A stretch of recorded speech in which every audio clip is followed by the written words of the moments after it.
I'm a junior apprentice at Benteler Automotive, currently working on the maintenance crew. I attended Broome High School and Daniel Morgan Technology Center to study Mechatronics program. I like working with my hands. Mechatronics class let me work with tools. I enjoy programming robots and watching what I program actually do in operation. I am attending Spartanburg Community College for my industrial electronics degree and getting a mechatronics certificate. Benteler Automotive has sponsored me in my associate's degree. By the time I'm done with the apprenticeship, I have 3 years of experience in the workforce.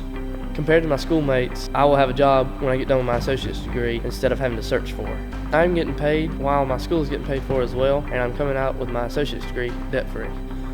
Benteler Automotive is very clean. It's not that noisy. It's just fast-paced. We use ABB robots to assemble BMW wheel assemblies. Eventually, I will be exposed to advanced technology. The upstate is a booming place for mechatronics degrees. So working and going to school where I live, it allows me to be closer to my family and friends. My advice is take an initiative and follow your own dream.